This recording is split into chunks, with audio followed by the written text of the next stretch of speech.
Right, so we're gonna continue on from what we were looking at on Monday. So on Monday, we were looking at pulling guard, which I know for some of you will make you like just turn. Don't want to pull guard. But it needs to be an option for us. If we're a beginner and we don't know how to take down properly yet, if we are not very experienced, not very good at takedowns, then we have to have the guard pull option there. Or maybe I'm half decent at takedowns, but this guy's so like amped up, he's got his strength here and he's like just stiff arming into me and I'm just not able to find a way through. For me personally, I want to get the fight to the ground. So I'm looking to pull guard, but we need to pull guard the right way first, and then we need to be proactive. We need to be hitting sweeps or submissions straight away. On Monday, we did sweeps. Today, we're going to look at a few submissions that we can do straight off the guard pull. So, same grips. We've just got the collar grip and we've got the sleeve grip.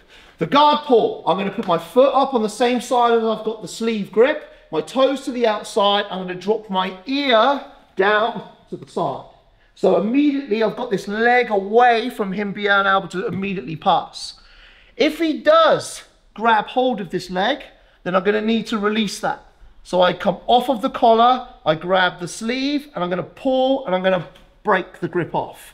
Now, whether I stay on the sleeve or go back to the collar, we're going to do the same submission. The arm that we've got here is what we're going to attack first. Key to this is because he's still standing, we need to take ourselves up to our partner. So I'm going to pull and I'm going to lift the hips. I'm going to cut the leg across the back. Then I'm going to throw the other leg over the top, pin his wrist close in. Now, I might finish here. Again, for me, this is not my preferred place to finish because like I've had neck issues in the past and I don't really want him to be stacking right over my neck. So what I would probably look to do immediately is scoop under his leg, whether that be on his knee or even if he's still standing. Scoop under his leg, take my knees to the floor, sweep him down, stay on the arm, keep the leg so he doesn't disappear for the hitchhiker, and then finish the arm bar. But do not wait. Do something when you get down there. Like I said, we're not going to just pull guard and be like, oh yeah, just chill here for a minute and do whatever you want to do. We need to be doing something. We did sweeps Monday. If you like sweeps, do the sweeps. If we prefer to attack, let's attack. So arm bar, we're going to pull up our hips, cut, swing, finish, sweep, and finish. Does anybody need to see it again? Happy? All right, let's do it. Arm bar from the guard pull. 1, 2, 3. So, next one. Same thing. We've got the same grips. We drop in down for the guard pull. This time it's outside leg. I'm going to circle it in, put it onto his bicep. My toes are going to curl over the top of the bicep so that I've got some control, pressure on the arm. I want to make the leg straight and try to follow his arm as much as I can. For the next one, we're going to do triangle. So we're going to pull on the collar and the sleeve. Again, it's key that we raise our hips up to our partner. Look at this foot that's on the bicep. As I lift, look how I like pull it down so it allows me to really pull off of the arm. Lock the triangle in, cross the legs, straight to the back of the head, pull his posture down in close.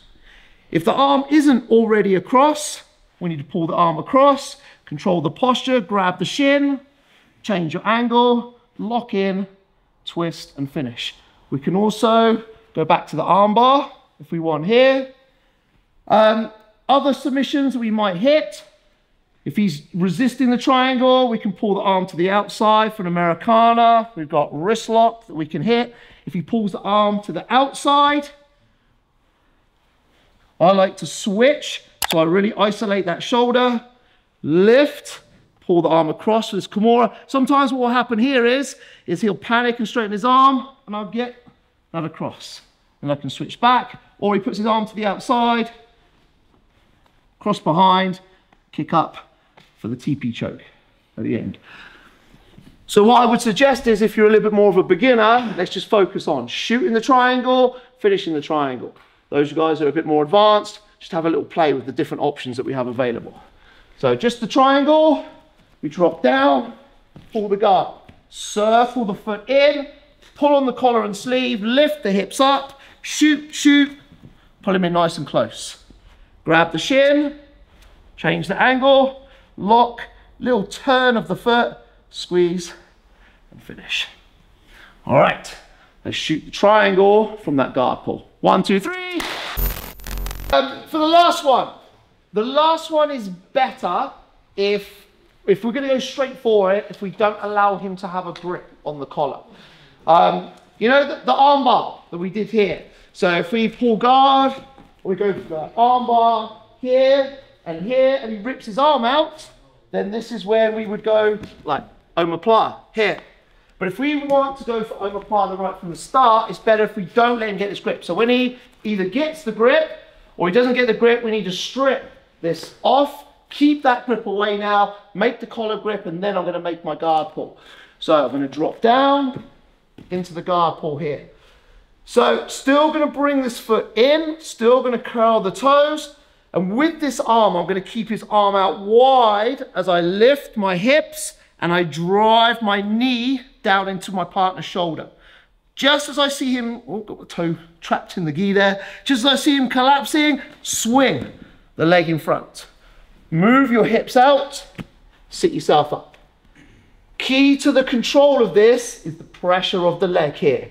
Like you'll see different videos, instructors talk about crossing the legs, triangling the legs. This is the best way. Just keep your leg as heavy as possible. Whether your legs are crossed, whether your legs straight, has to be heavy. Hold the hip, move your partner back, circle the legs to the outside, lift and finish. So if you just come back there for me. Now, one of the things that will happen because he's coming from a standing position is sometimes his leg on the far side will stay up. When his leg on the far side stays up and I try to kick him forwards, difficult to get him down. So we're gonna try something called the rack. We're gonna cross the legs up and we're going to fish for his leg on the far side. So take your leg, put it underneath that leg on the far side. Come up to your hands, kick your leg straight and move your hips away for the finish. If he's dropped down to his knee and we still want to get it, we can sometimes get it by going underneath the armpit as well. Kicking up, coming back and finishing. Like if he's down on both knees, I think the better finish is just to go for the normal omoplata. But if he's fallen down, he's down on one knee, but that far knee is up, trying to stop himself from falling forwards, that rack on the legs are a good option. So keep the grip off. We drop down into the guard pull, bring the foot in, lift the hips up, pull the arm to the outside, drive my knee into the shoulder. Circle my foot through, kick the legs straight. Good heavy control of their posture. Pull the hips down, circle, lift, omoplata finish, or as he's fallen, if he's lifted up that far leg, make sure we manage this one here, triangle the legs, create an angle underneath that far leg. Up to your hands, and then we're gonna kick straight and finish. Be really, really careful with that last one. It is tight as, right? So be super careful. Let's have a look at the omoplata. Maybe add the rack if your partner leaves that far leg up. 1, 2, 3, let's do it.